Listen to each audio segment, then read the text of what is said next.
მოდით დავიწყოთ უკრაინის თემით.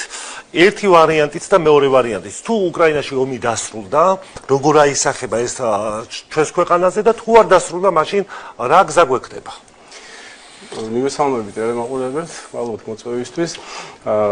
ჩვენ არაერთხელ განგვიცხადებია, რომ ის პროცესები თუ როგორ განვითარდება საქართველოში, მნიშვნელოვნად არის დამოკიდებული უკრაინა რუსეთის ომის დასრულებასთან, ხო? ანუ გულისხმობ ჩვენს ურთიერთობას ევროკავშირთან და შეერთებულ შტატებთან. ჩვენ აი რომ გავიხსენოთ და ანუ მარტივ ლოგიკას ეფუძნება ეს ყველაფერი, ხო, რომ გავიხსენოთ, რომ ის ვითარება, რომელიც დღეს გვაქვს, არასასურველი ვითარება, რომელიც დღეს გვაქვს ევროკავშირთან იქნება ეს თუ შეერთებულ შტატებთან, ეს რის მერე დაიწყო და რის მერე მივედით დღევანდელ მდგომარეობამდე. მას შემდეგ რაც უკრაინა-რუსეთის ომი დაიწყო, ხო? და ამან მოიტანა ეს ვთქვათ არასასურველი ვითარება, რომელშიც დღეს აღმოჩნდით. ამიტომ ზუსტად ანალოგიურად, როგორც კი ეს ომი დასრულდება, ეს ყველაფერი დაღაგდება. იმიტომ რომ ჩვენი სწრაფვა ევროკავშირში ინტეგრაციისკენ, შეერთებულ შტატებთან მეგობრული ურთიერთობებისკენ და პარტნიორული ურთიერთობებისკენ, სტრატეგიული პარტნიორული ურთიერთობებისკენ ეს არის უდავო და ეს ამას თვითონაც ხედავენ, ამას ყველა ხედავს, მათ შორის ევროკავშირშიც, ამას ხედავენ შეერთებულ შტატებშიც, თუმცა ნუ სამწუხაროდ დღეს ესეთი ვითარება გვაქვს.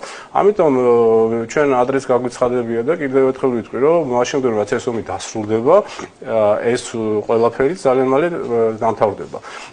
მაგრამ მეორე მხრივ თქვენ კითხვა დასვით, რომ თქვა და არ დასრულდა. თქვა და არ დასრულდა, იცით მე მაინც მგონია, რომ მაინც ეს ურთიერთობებში როგორც ევროკავშირთან და შეერთებულ შტატებთან მაინც პოზიტიური დინამიკა იქნება, აუცილებლად იქნება. ეს გამოაჩინა პრემიერის აი ამ ბოლო ვიზიტმა?